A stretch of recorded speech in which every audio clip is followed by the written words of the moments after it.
You are listening to Revelation Revealed. We're going to be debunking 10 common myths about the strangest book in the Bible.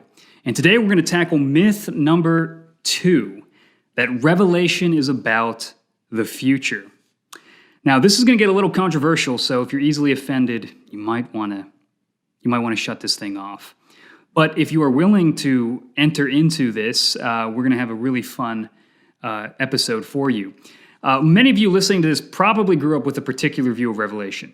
You probably grew up maybe hearing sermons or reading books, or maybe even watching some movies, which kind of paint Revelation as a book about the future. That Revelation is about the end of the world. All the events that are going to lead up to the return of Jesus, and Jesus comes back and he wraps up this whole show, and before that happens, all these crazy things occur. Now, that is a Christian understanding of Revelation. That's okay to hold that view. In fact, there are many godlier, smarter people than me, not hard to do, who would disagree with everything I'm about to say about Revelation. So that's okay. It's okay to disagree about Revelation. We shouldn't divide over it. It's a hard book to interpret, so we need to have humility and charity, all that good stuff. That being said, I don't think this means that we should avoid interpreting Revelation. It's not humility to skip 22 chapters of the book because it's a little weird or people might argue over it. It's okay to just be like, look, this seems to fit the evidence. I think this is the proper view of Revelation. But if we disagree, we don't have to split. We don't have to leave this church. We can hold this and still, fellowship with one another and still be part of the same church. So please do not write your pastor or your parents and yell at them for lying to you. This is not something I want to cause division. But I do want to cause a little bit of thought and maybe present a case to you that maybe you haven't heard before. Here's the big point. I don't think Revelation is about the future. I think it's about our past. It's not about our future. That's the key word, our future. It's about our past. What do I mean by that? That sounds like crazy talk. Well, listen, I want to first back up a little bit. When we read the book of Revelation, and really when we read any book of the Bible, the first question we need to ask is not, what does Revelation mean for us in the 21st century? That's not the first question. The first question is, what did Revelation mean for them in the first century? What did John the Apostle, who wrote the book of Revelation, want to communicate to his first century audience? That's the first question. What does he want them to know? Now, let me rephrase what I said earlier. Revelation is not about our future, meaning it's not about the end of the world, but it is about their future. It is about the future of those who are reading Revelation in the first century. It is about John's future. So it is a book about the future from the perspective of the first century church that's reading it. It is about the future from the perspective of John the Apostle. But from our 21st century perspective, it's in the past. So the majority of the book of Revelation, chapters 1 through 19, are events that already happened in the first century. They were already fulfilled in the first century. And I think that chapters 20 to 22 are about our future. That is about the end of the world. That is about when Jesus comes and he wipes away all tears. Obviously, that hasn't happened yet. So part of Revelation is about our future, but the majority is not. And that's what I'm going to defend with 3 reasons why I think this is the case. Why do I think Revelation was primarily fulfilled in the first century? Well, first, the Apostle John seems to tell us that. In the opening verses of the book of Revelation, John basically says, all of these things I'm writing to you are things that must soon take place.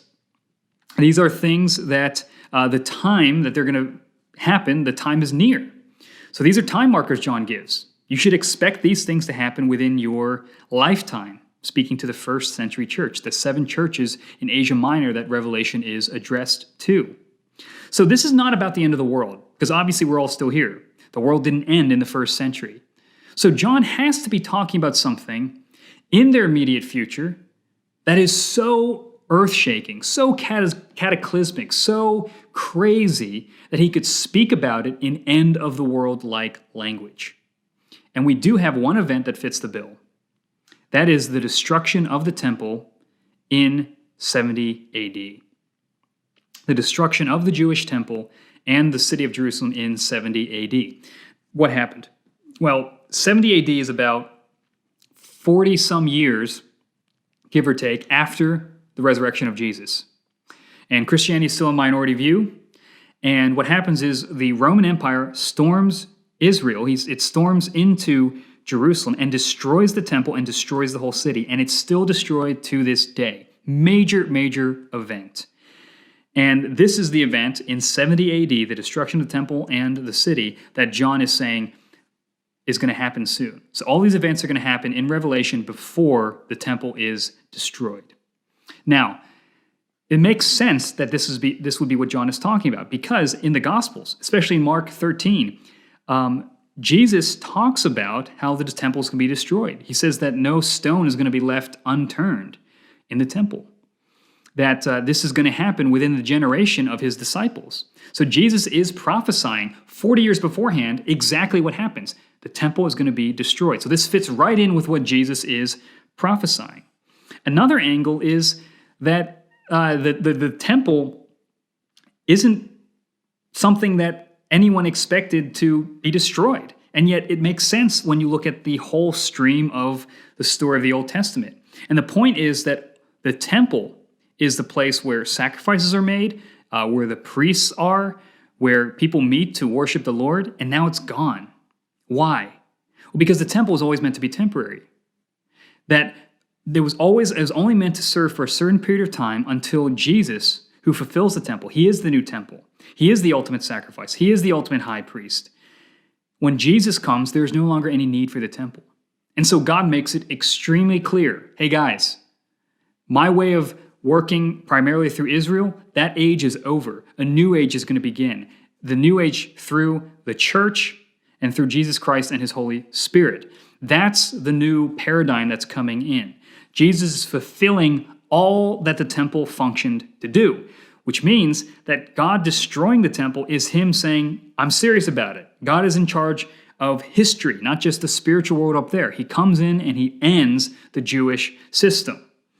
And again, the temple has not been rebuilt until this very day. But the transition from God dealing primarily with Israel to dealing primarily with the church is not going to be a smooth transition. There's going to be a lot of turmoil, political stuff, wars, all kinds of rough stuff. And that is what Revelation is talking about.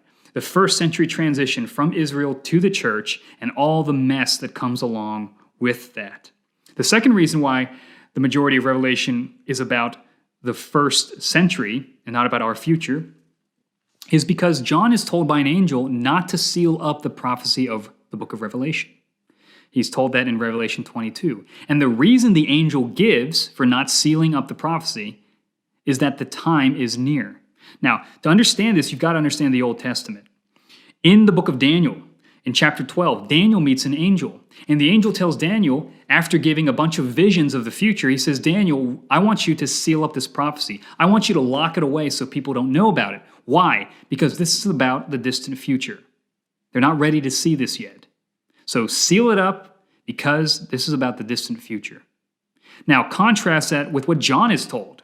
John is told not to seal it up. Why? Because this is about the near future. The time is near. You don't need to wrap up this prophecy. You need to share it. Why? Because it's going to happen very soon. So John's goal is to get the church that he's writing to get ready for something that's going to happen really soon. That's going to happen within their lifetime. So he doesn't seal it up. The third reason why Revelation is about the first century is that John expects his audience to get what he's saying. He expects Revelation to be relevant to his first century audience. And this makes a lot of sense. I mean, you got to imagine, John is writing to a church that is being persecuted, that is facing an uncertain future, that doesn't have a lot of political power. And he's trying to encourage them to be faithful and courageous. What help would it be to tell them about events that are going to happen thousands of years in the future? It doesn't seem to have any relevance to them. If Revelation is about the Cold War or the European Union, or about helicopters attacking America or something like that, Russian helicopters, I don't know. If that's what it's about, then it has no bearing on the lives of the first century audience. It's effectively useless to them. But John cares about them. He wants them to be ready. So he has to expect that Revelation isn't about confusion, but clarity. It's a revelation, not a concealing. John wants them to read the symbols and to go, I get it. He wants them to read the prophecy and go, oh, this is relevant for us. This gives us hope here and now in the situation we're actually in the first century. So all the imagery of the beasts, the harlots, the bulls, the seals, all these things are Old Testament images that his Jewish audience would have keyed in on. They would have been like, oh yeah, I totally get what that means. I understand what John is trying to communicate. They're not wondering what these symbols are about like we are. It makes sense to them. Why? Because John expected it to make sense to them. Why? Because these are about events that are going to happen in their life, and they need to be aware of it. So for these three reasons, the time markers, John says these things are going to happen in the near future, and the time is near, and they must soon take place. Also, John is told not to seal up the prophecy, and the reason is because these things are going to happen in his near future. And finally, John expects his audience to understand the book of Revelation, which wouldn't make any sense if it was about our future and something that's happening thousands of years from the time that his original audience listened. So for those three reasons, I think Revelation is about the first century, the majority of it from chapters 1 through 19. Now, why is this important? Well, I think it makes us understand that the Bible is historically grounded, that this is about real human history. And I hope this excites you. I hope this makes Revelation a little more appealing to you. And this is going to be the grid that we're going to look at. All the other remaining videos are going to be under this grid of understanding Revelation from this perspective. So if you're interested in this, you can look up Doug Wilson, Peter Leithart, R.C. Sproul. The late R.C. Sproul held to this view for more information if you want to go more in depth. But if you have any questions, make sure you DM us. You can follow us on Four Oaks College on Instagram. And you can watch this on Instagram TV where you can actually see my face. And you can subscribe to the Four Oaks Midtown podcast where you can listen to this as well. We'd love to hear your feedback. Thank you for listening.